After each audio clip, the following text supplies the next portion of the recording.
नमस्कार।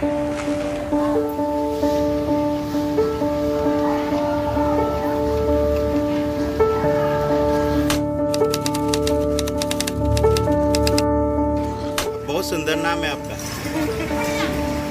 बहुत अच्छा नाम है। बड़ी सुंदर नाम है। Good name.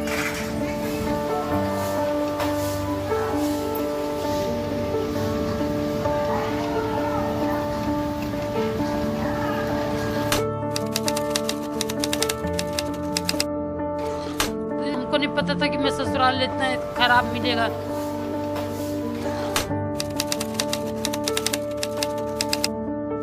Your name.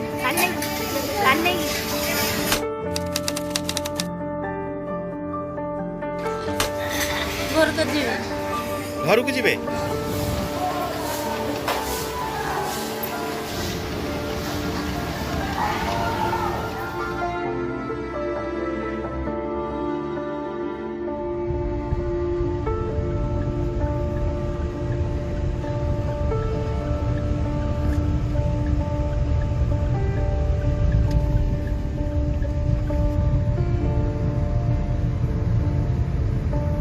Odisha में मैं जब कटक से खोर्धा के लिए निकला तो मेरे मन में कई सवाल उठ रहे थे।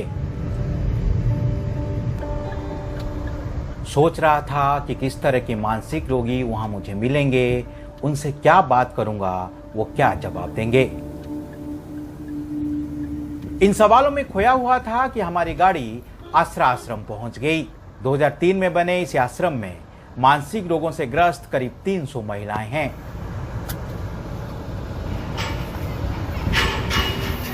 गाड़ी से उतरते ही मेरी नज़र उन लोगों को ढूंढने लगी जिनसे मैं मिलने, बात करने और समझने आया हूँ। दोपहर के 1 बज गए हैं, लंच का समय है, तो सीधे कैंटीन की ओर ही निकल गया।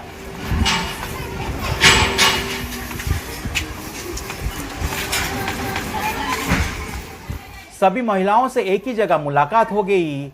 सब अपनी थाली लिए खाने का इंतजार कर रही हैं। उनके हाथों में थालियां जरूर चमक रही हैं, लेकिन उनकी आंखों में जिंदगी का चमक गायब है।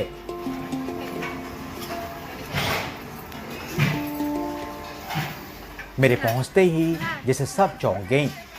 एक नया आदमी जो आज यहां पहुंचा है। कोई कहने लगी कि मुझे घर जाना है, कोई नमस्कार कर रही है। नमस्कार। नमस्कार नमस्कार। कोई हंसते हुए अपने गांव का नाम बता रही है। अपन का नाम? तमिलनाडु। Name, your name. अपन ना? शायद उन्हें मुझसे कुछ उम्मीद सी जगी है, अपन को डेस्टिन। लेकिन मैं जानता हूं कि मैं उनकी उम्मीदों को पूरा नहीं कर सकता। मैं तो बस उनकी कहानी को सुनने और दुनिया को सुनाने ही आया हूं। शिबानी से मिलिए।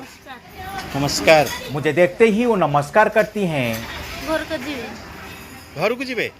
घर का जिक्र आते ही शिबानी का चेहरा चमक उठता है। घर को उठी। हाथ जोड़कर कहती हैं कि उन्हें अपना घर जाना है। शिबानी मुझे उड़िया में बता रही हैं कि उनके माता पिता गुजर चुके हैं। घर को उठी। ये बताते बताते वो उदास हो गई।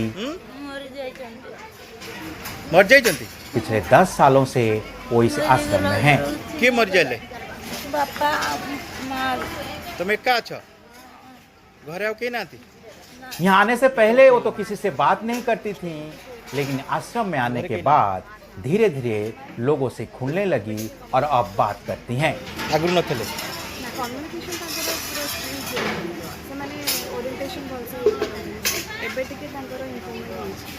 बहुत सुंदर नाम है आपका। बहुत अच्छा नाम है।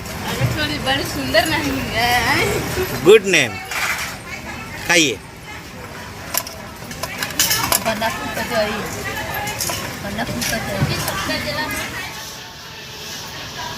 ना बबीना स्वाई जगतसिंहपुर जिले की हैं। उनके पिता और ससुर उन्हें इस आश्रम में छोड़कर गए थे। बाद में एक बार ससुर मिलने आए, कुछ सामान भी लाए और जाते वक्त 20 रुपया देकर गए, लेकिन अपने साथ नहीं ले गए। सब जिनस पतर जहाँ मागिया कथा मागिबू बहन करी एमती कहीं सेव के जी आनी मिक्सचर अधा किले टंका 20टा देकी जाइए।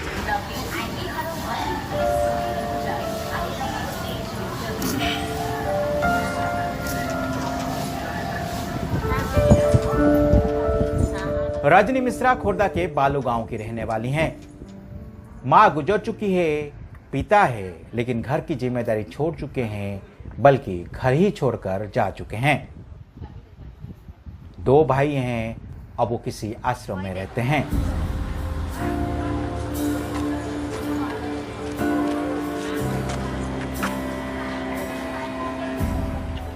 रजनी को उनका ही इंतजार रहता है कि कभी वो उसे लेने आएंगे, लेकिन इंतजार इतना लंबा हो चुका है कि उसे खत्म होने की आस नहीं दिख रही।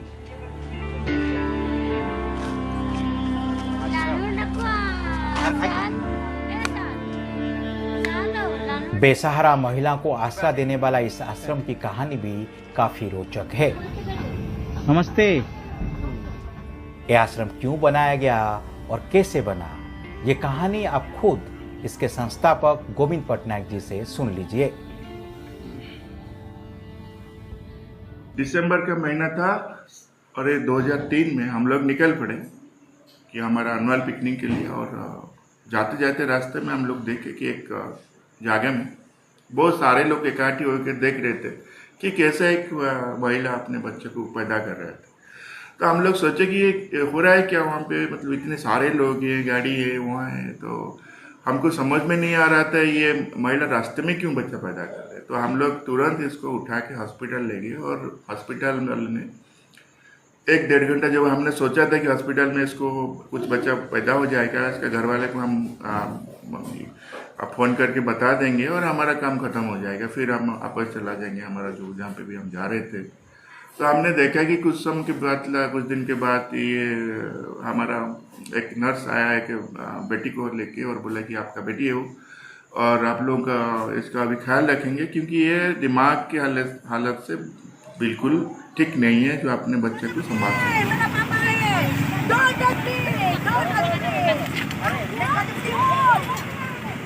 तो फिर हमने सोचा कि इस तरह के कितने महिला होंगे जो रास्ते में घूम रहे हैं। तो हम लोग तैयार किया कि ऐसा एक ऑपरेशन शुरू करेंगे जहाँ पे हमारा हर कोई जिला में जाके, हर कोई गली में जाके, हर कोई बस स्टैंड, रेलवे स्टेशन में जाके ढूंढेंगे कि इस तरह का कितने महिलाएं घूम रहे हैं। हमारा सरप्राइज से कि जब हमने शुरू किया 72 घंटे के अंदर हम लोग पूरा उड़ीसा का ऑपरेशन जब हमने शुरू किया, पूरा उड़ीसा ऑपरेशन मार करके, और इसमें से हमको 200 से ज़्यादा महिला इस तरह के महिला जिसमें से 50 से ज़्यादा महिला प्रेग्नेंट थे, वो 2 महीने का, 6 महीने का, 8 महीने का। 2003 में बना यह आश्रम बड़ा शानदार काम कर रहा है। नमस्कार नमस्कार, खातू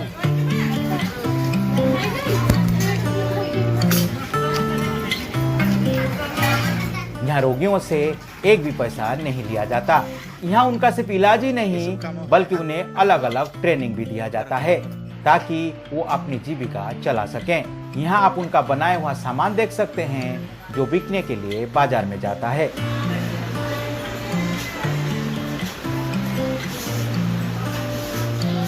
यहाँ दाखिल बीमार और परेशान महिलाओं का हौसला बढ़ाने के लिए इस डैशबोर्ड पर रोज ऐसी अलग अलग कोटेशन लिखी जाती हैं। ये जो लिखा है, everyone wants to be happy, no one wants to be in pain, but you can't have rainbow without rain. ये सब हमारे पेशेंट लोग ही बनाए हैं। हम जब उनके साथ बातचीत करते, सिर्फ तो बातचीत में काम नहीं होता है ना, वो भी बहुत इंटेलिजेंट है। अच्छा। उनके पास बहुत सारा मतलब एक्टिविटी वगैरह करने के लिए इंटेलिजेंस भी है। तो हम लोग कैसे दिखाएंगे उनके साथ? जब हम लोग एक्टिविटीज़ वगैरह करते हैं तो हम हैंड राइटिंग भी करते हैं, मंडल आर्ट वगैरह करते हैं, पेंटिंग भी करते हैं।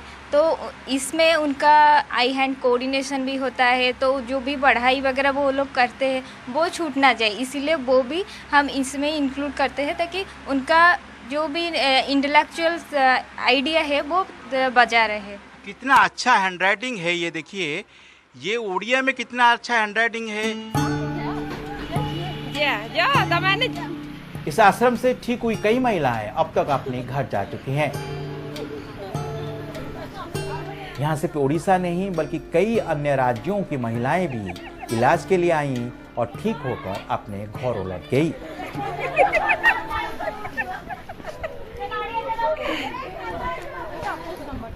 देखिए बच्चे के नाम लेते ही उड़ने लग गई है क्योंकि माँ है।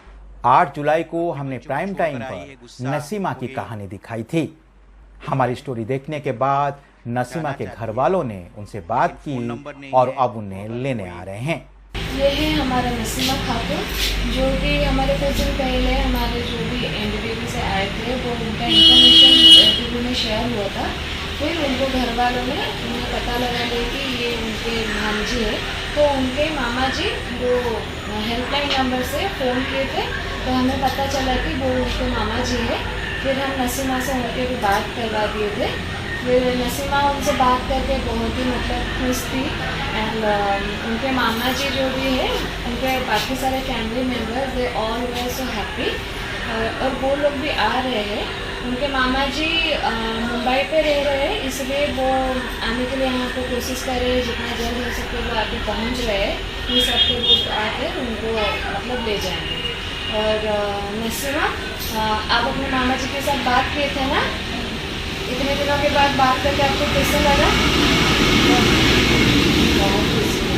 ठीक है, तो ये हमारे लिए एक अचीवमेंट है क्योंकि मतलब नसीमा बहुत दिनों से यहाँ पर थी, फिर अभी वो अपने घर जा रहे हैं, तो इससे बड़ा किसी ने खबर और क्या हो सकता है।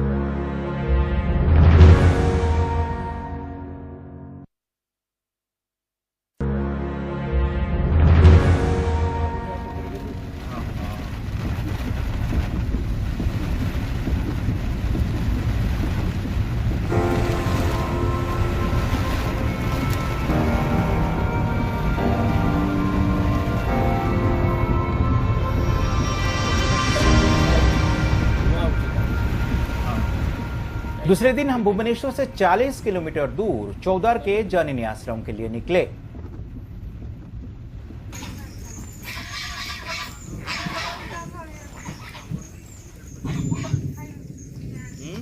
अन्नपूर्णा 11 साल से इस आश्रम में हैं। उड़िया में मुझे अपनी कहानी बता रही हैं।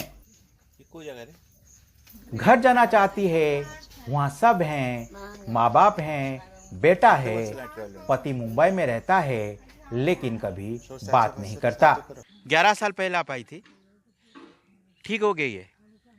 9 साल पहले इनका पिता इनसे मिलने आए थे और इनको बोल के गए थे मैं आऊँगा आपको ले जाऊँगा, लेकिन अभी तक वो नहीं लिए हैं। इनका एक बेटा है जो 14 साल का है।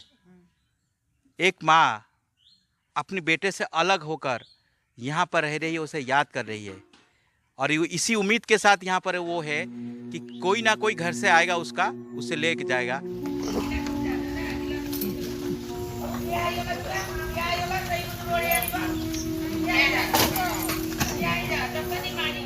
कटक की ये महिला भी अपने घर जाना चाहती है।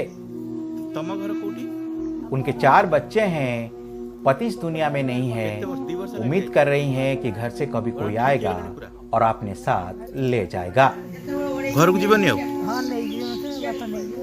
बापा बापा ना स्वामी बापा अच्छी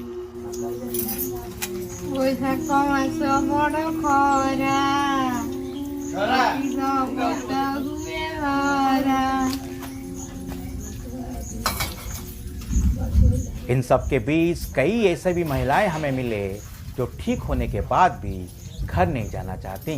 अब वो यहीं रहकर दूसरों की सेवा करना चाहती हैं। ना कौन तो कुन्ना तो खाऊ तो लसे कुन्ना से मिलिए। 20 साल से यही है, ठीक हो चुकी हैं। एक बेटी है। जब घर छोड़ा था तब बेटी 3 साल की थी।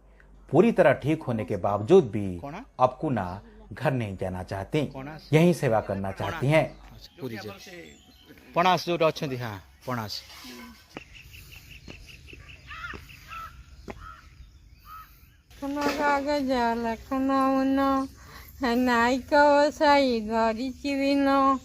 नायिका कहले मासा ठाकू बाबा कहले मासे शेषकू मासे गणु गणु शेष होइनी रजनीगंधा चांदे पाइनी। यहाँ आने वाली ज्यादातर महिलाएं मानसिक रोगों से ग्रस्त होती हैं, लेकिन उनका इलाज सिर्फ दवा से ही नहीं होता है, बल्कि प्यार, दुलार और सम्मान कई बार दवा से ज्यादा असर करते हैं। Including us, all healthy people require three things in life: a sense of attachment, a sense of belonging, a sense of achievement, and we all need affection in any stage, be it a old man or a small man.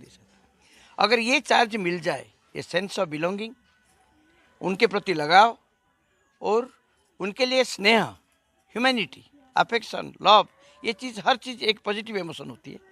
और सबसे बड़ी चीज़ है ये sense of achievement, अपने को जिंदा रख सकते, मरीज की देखभाल कर सकते।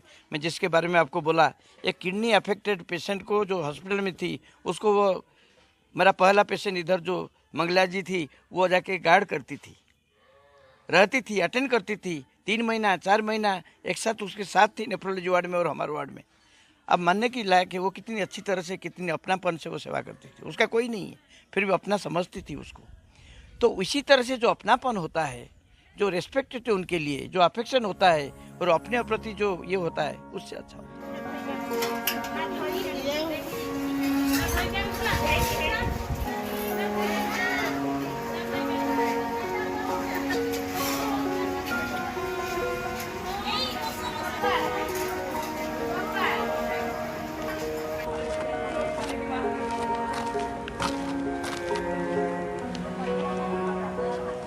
अस्पतालों का माहौल अक्सर रोगी के शारीरिक रोग को दूर करने पर ही केंद्रित होता है, लेकिन ऐसे आश्रम उन्हें मानसिक और भावनात्मक तौर पर भी मजबूत बनाते हैं और यही चीज उन्हें अपनी बाद की जिंदगी के संघर्षों का सामना करने के लिए तैयार करती है।